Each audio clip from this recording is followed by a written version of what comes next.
Ladies and gentlemen, welcome back. What a crazy fucking week it's been.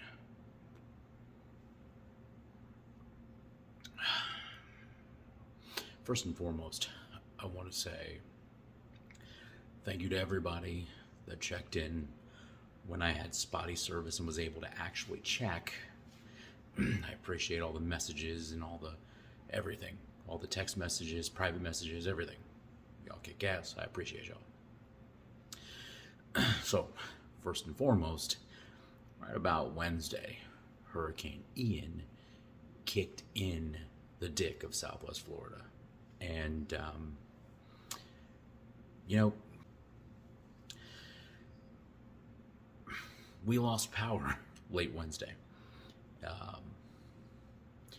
Yeah, it was what you'd expect from hurricane. Lots of scary winds, lots of craziness going on. And after it blew through, Thursday rolled around and we were still without power and really no power in sight. Rough couple days. Obviously, everybody's alive and well. Again, thank you for checking. Everybody's alive and well. House is a little messed up. I'm gonna have to do some insurance claims and stuff.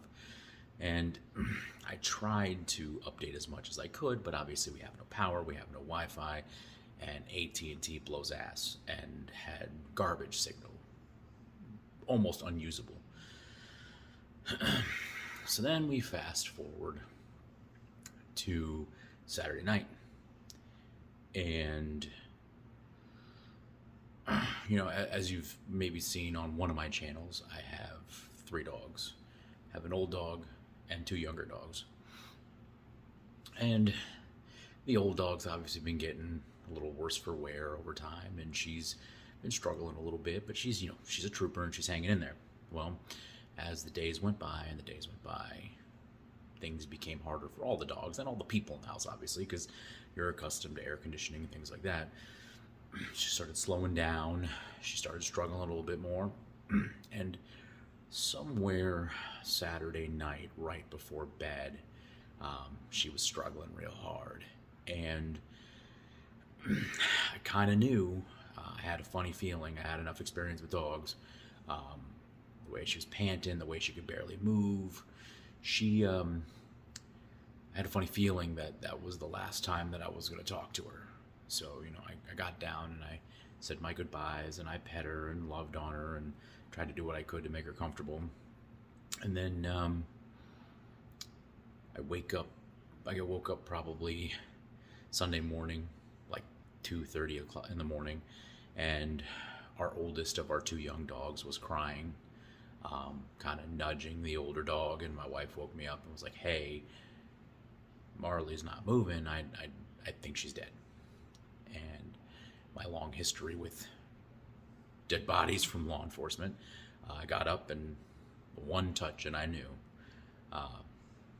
my eldest dog had passed. So,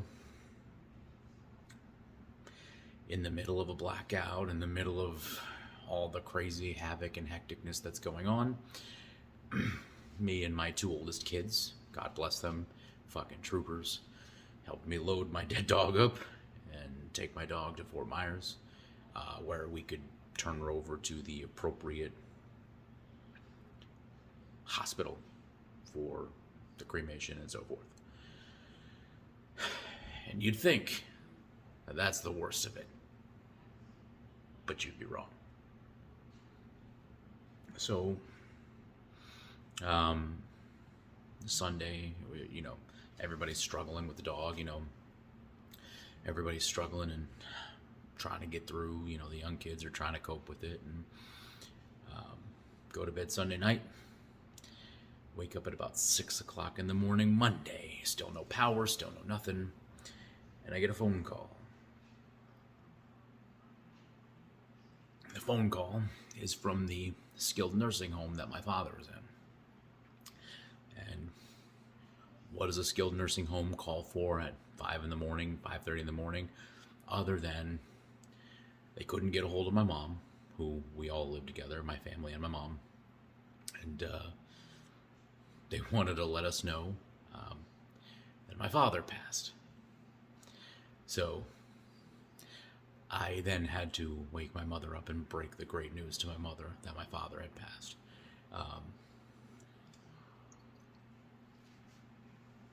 So an extremely tiresome night led into an extremely tiresome morning where we're going to the home, saying our goodbyes to him, getting everything from the hospital, and getting a hold of everybody that needs to know everything, his social security, everything, to let them know what had happened. So then, what did I do? How did I handle it? I did what every man has to do, especially when you're married and you have children and you have people that depend on you. I did what every man has to do, and I spent my 5 minutes where I grieved, swallowed my emotions, and moved on. Not because I wanted to, but because you have to. Because you have small children that rely on you and a family that relies on you to be what you need when they need it. So we pushed and pushed. And obviously tempers were running high and everybody's frustrated because it's hot and it's over the top. And here we are, finally. Thursday. A week and a day. Wednesday we got power back. Thursday we got Wi-Fi. So here we are. It's been a fucking hell of a week, y'all. But again, I appreciate that every time I had any kind of service, signal, cell service or signal, that I turned my phone on and I saw y'all reaching out. I appreciate y'all.